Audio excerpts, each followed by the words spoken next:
I rise in opposition to the amendment, not because I am opposed to the line items for these issues. I mean, anybody who is opposed to elderly nutrition or low-income heating assistance program needs to get their head examined. We're all for those things.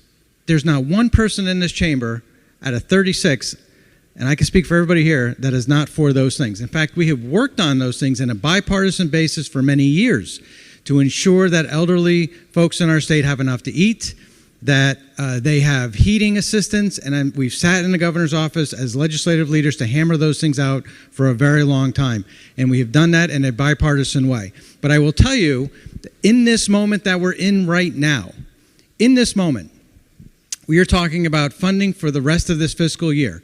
It is March, and we have until June 30th. We have to deal with some of the threats that are happening right now to the people of the state of Connecticut. And that's what the underlying bill does to help address some of the threats. We have right now in Washington, D.C., and this is one of the motivators for funding these things, is we have people in Washington, D.C., including the highest leader of this land, who is going after people who are gay, bisexual, transgender, questioning, and he's going after women who are seeking health care and whose lives are on the line.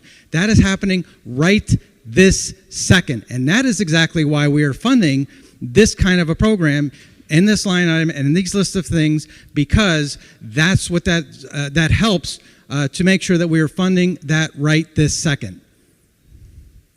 I ask my colleagues to join me and join us as we write a budget for the next 2 years, because we do know we are going to see energy prices rise. How do I know that? Because we've heard on the news, Ontario, we're going to shut off your electricity to the United States because tariffs are going up.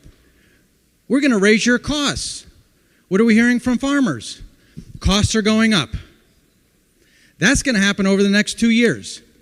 So all of us, all 36 of us, should get together, and we should put more money for LIHEAP. We should put more money for elderly nutrition. Absolutely. That is a problem that we're going to have to face over the next biennium. That's why we need to put real dollars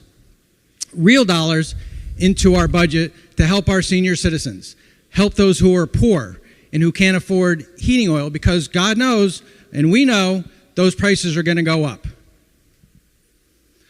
So let's make sure that we're putting real dollars in where it's needed and when it's needed. And I asked some of my colleagues, where are the bills from January that increased the funding for these programs? Or is it just something that we're doing today? We knew these prices were going up. We've had Senator Austin and the Appropriations Committee sit for public hearings for 2 weeks, listening to people about these things. But let's deal with the right here and right now. Let's deal with the current and present danger that we see coming out of Washington, D.C. It's not just rhetoric. It's real actions. People are scared. They're nervous. They're concerned about what is happening to them and their family members. We'll work on those other issues because those are important too, and we always do. We always do in this legislature. But right now, we have people who are hurting, who need help, they need assistance, and that's exactly what we're doing with this amendment, the underlying bill. I urge my colleagues to reject this amendment. Thank you, Madam President.